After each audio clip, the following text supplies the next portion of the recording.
showed you last time that we'd be going from lesson 15 over to lesson 29, and this may sound a little bit strange, but if you remember, we were working in lessons 14 and 15 on the third of the principal parts.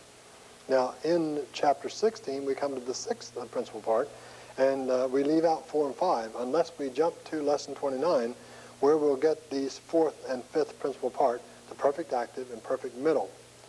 But having done that, we can't understand everything that's in this chapter, so we're only going to learn the vocabulary and then how to form the indicative forms, and we'll learn the indicative forms, paragraph 426 and 442.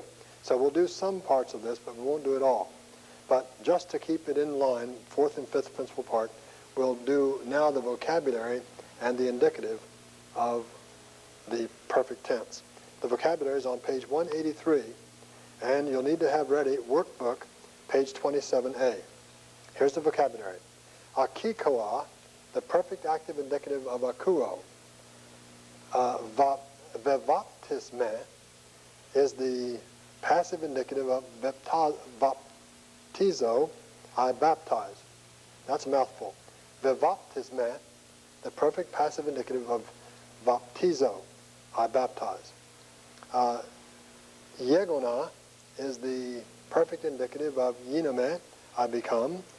Yegrafa and yegrame are the perfect active and middle of grapho.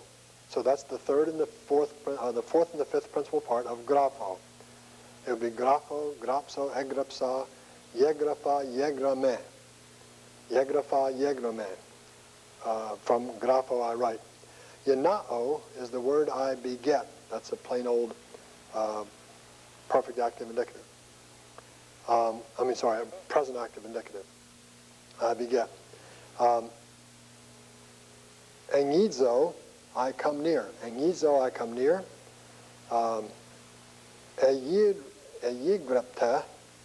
Eyigrapte is the third person singular of eyiro, I raise up. Eyiyerte from eyiro, I raise up. That's the perfect passive indicative. Notice I'm not giving you a translation. I will in a moment tell you how that works. Egnoka is the perfect active indicative of Yinosko. Egnoka, from Yinosko, I know. Elilitha from Erkame, I come or I go. We're going to skip the next one. That's an aorist passive. We haven't had that yet. Eoraka, perfect active indicative of orao, not blepo, orao. Eoraka. And thnisko, I die, a new vocabulary word in the present active indicative. It's used in the perfect tethnika, I am dead. Martireo, I bear witness. Martireo, I bear witness. Petros, Peter, and pliroo, I fulfill. Now, the forms of the perfect and active and middle, you'll find paragraph 426 and 442. You'll see them behind me on the board. I want to point out just a little bit about them. Notice that we have lelika.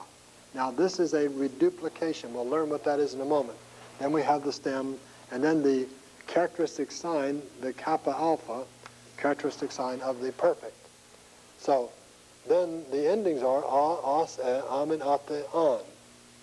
For this is paragraph 226, and then paragraph 442, 426, 442, this would be the middle and passive, lelime. Le, the reduplication, the stem, li, and then the me, which is the primary middle or passive ending. Notice that there is no variable vowel, as you would expect. No variable vowel there. Me, se, te, methaste, unde.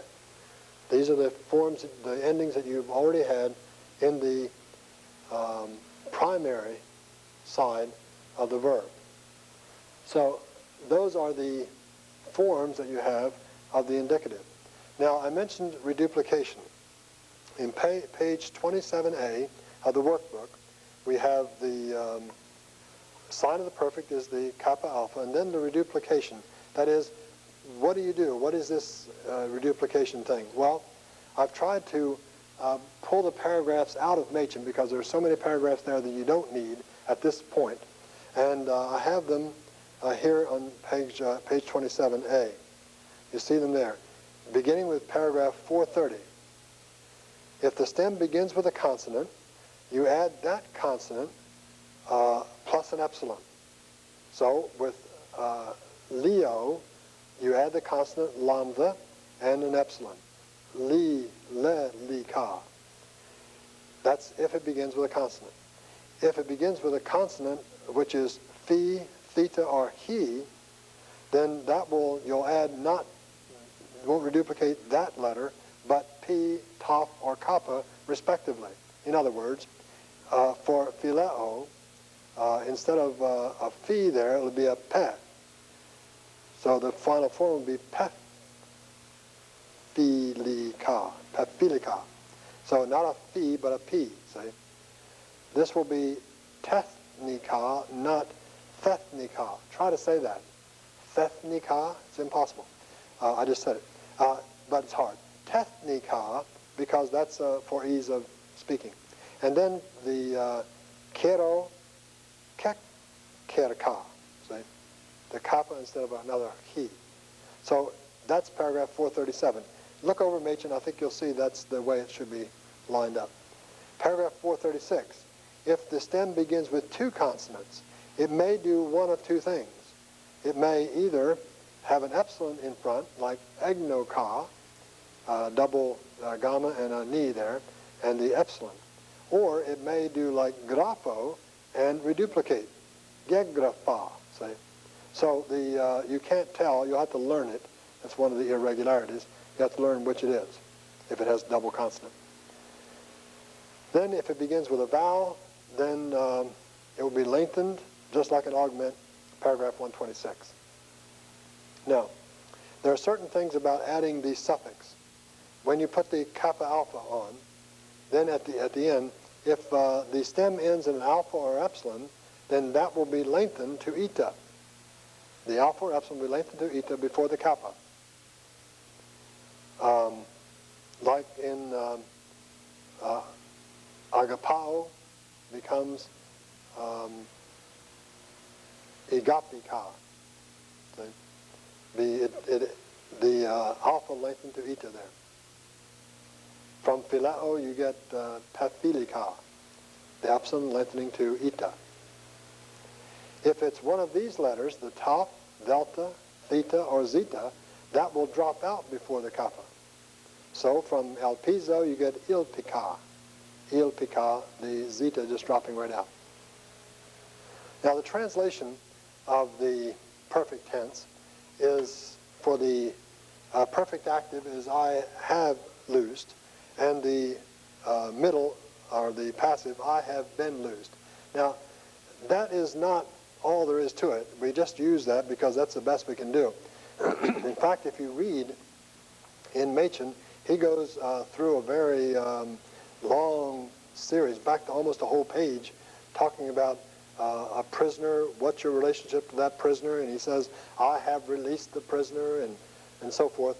Read that through, and you'll see something like this, that the perfect tense, it refers to a past action, the results of which continue. Now, the results is the key word there. I have loosed, meaning I have loosed, and the result of that is that whatever I loosed is still free. See? It doesn't mean that I'm continuing loosing. That would be the present tense.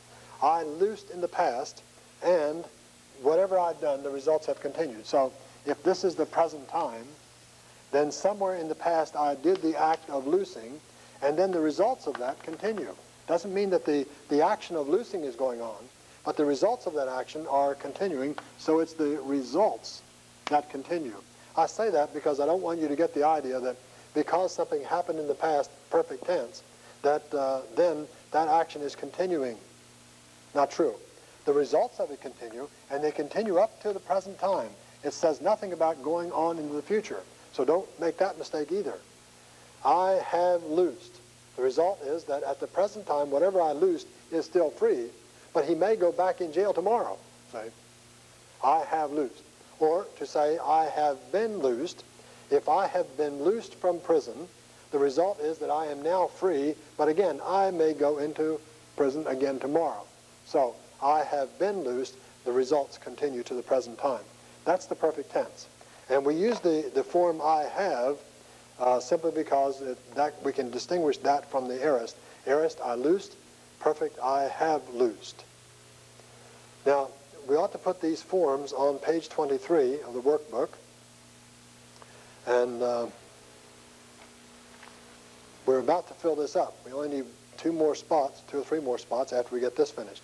Now, remember, we said that the active of the perfect has secondary endings. So we'll put that over here. Leli ka, as aminate. Those are active secondary endings. So the perfect is going to go here in the active, but then in the middle and passive, being the same form, that will go here on the primary side. Me ite methastonde. So the middle kind of split, the perfect splits between the two. The active going on the secondary side and the middle and passive going on the primary side. That leaves you only three passives to be filled up. This one, and this one. And those will be filled up in lesson 16, and we'll get to that one next time. Now, we can't do these exercises. The exercises will not work here. We don't have enough vocabulary, so we can't do that. So we will not do any exercises for this lesson, and your instructor, if you're taking this for credit somewhere, the instructor will tell you what to do about that. But no exercises. You'd be frustrated trying to do because of all the various forms that you haven't had yet. One more thing. We want to do the principal parts. To just talk about that a minute. We have the first principal part, present, the second, the future. The third was the aorist active, and we had, whether it's first aorist or second aorist, it's still the third principal part. Now, we're adding in this lesson, 29, the perfect active and the perfect middle and passive. Perfect active, perfect middle and passive, part number 4 and 5. That's why we came to this chapter to begin with. We've had 1, 2, 3. Now we have 4 and 5. And in lesson 16, we'll get the part 6. And when we get there, then I want to show you how all these things work together to get the whole verb before you. So in lesson 29 then, do that form, do the vocabulary and those two forms, learn that much grammar, and then we'll go to lesson 16 next time and learn the aorist passive and the future passive.